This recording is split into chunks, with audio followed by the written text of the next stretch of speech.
Hello friends, welcome back to my channel. मैं Shweta. Previous class में मैंने आपको बताया था थॉर्नडाइक थ्योरी का लॉ मैंने कंप्लीट करा दिया था। That is primary law and secondary law, दोनों लॉ मैंने आपको कंप्लीट करा दिया था।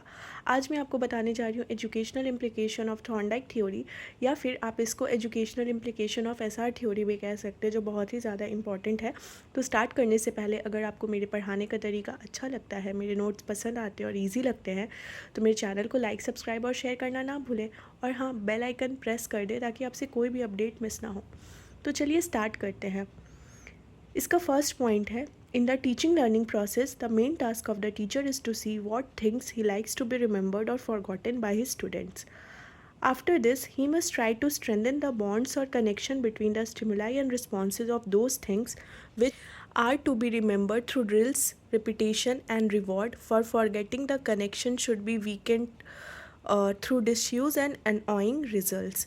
तो ये क्या है एजुकेशनल इम्प्लीकेशन का, कि कोई भी टीचिंग लर्निंग प्रोसेस में क्या होता है ना, कि टीचर को ये ध्यान देना चाहिए कि कौन सा ऐसा चीज़ है जो बच्चा याद कर सकता है और कौन सा चीज़ है जो वो तुरंत भूल जाता है। ठीक है, तो उसके बाद जो चीज़ वो याद रख पाता है ना, तो उसको क्या करना चाहिए ना, मतलब ड्रिल, प्रैक्टिस, रिपीटेशन और उसको रिवॉर्ड दे के उस चीज़ को मतलब समझाना चाहिए, ताकि वो उसके साथ मतलब उसके दिमाग में वो घुस जाए और उसको हमेशा याद रहे।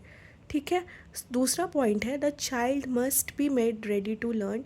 His interest, attitude and mental preparation is essential for the smooth sailing in the teaching learning process. तो ये बात तो बिल्कुल सही है कि बच्चा जो होता है ना, ये देखना चाहिए कि वो पढ़ने के लिए तैयार है कि नहीं। उसका जो इंटरेस्ट होता है वो मैटर करता है ना। अगर इंटरेस्ट ही नहीं होगा तो क्या वो पढ़ पाएगा? नहीं पढ़ पाएगा ना। तो मेंटली प्रिपेयर होना बहुत ज़्यादा ज़रूरी है पढ़ने के लिए, उसका इंटरेस्ट ज़रूरी है, और सबसे ज़्यादा ज़रूरी क्या है कि वो पढ़ने के लिए तैयार है। ठीक है, थर्ड पॉइंट है, it is also emphasized that the past experience and learning give an adequate base for the new learning. Therefore, the teacher should try to make use of the previous knowledge and experience of the student. तो ऐसा अक्सर देखा गया है ना कि जो भी पास्ट एक्सपीरियंस से बच्चा सीखता है, तो उसको हमेशा यूज़ करना चाहिए न्यू लर्निंग में। मतलब दोनों को जोड़ के, जो उसका पास्ट लर्निंग का एक्सपीरियंस है और जो वो नया पढ़ने जा रहा है, वो दोनों के बीच में कनेक्शन बनाना चाहिए ताकि बच्चों का इंटरेस्ट भी उसमें आ सके। तो कोई भी टॉपिक स्टार्ट करने से पहले टीचर को ये ध्यान देना चाहिए ना कि बच्चा को उस टॉपिक से रिलेटेड कुछ प्रीवियस नॉलेज है कि नहीं है, फिर उसी को आगे जो वो पढ़ाने जा रहे हैं उसके साथ जोड़ के पढ़ाना चाहिए ताकि बच्चे भी क्लास में अटेंटिव रहे।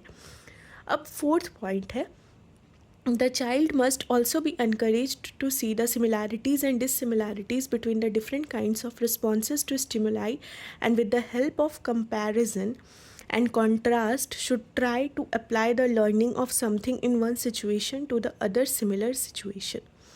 तो बच्चा को हमेशा इनकरेज करना चाहिए कि जैसे कोई भी सिचुएशन में है वो बच्चा, तो वो कंपेयर कर सके प्रीवियस एक्सपीरियंस से या प्रीवियस नॉलेज से न्यू जो भी न्यू लर्निंग वो करने जा रहा है उसको कंपेयर कर सके। ठीक है, तो बच्चा को हमेशा इस चीज़ के लिए एनकरेज करना चाहिए।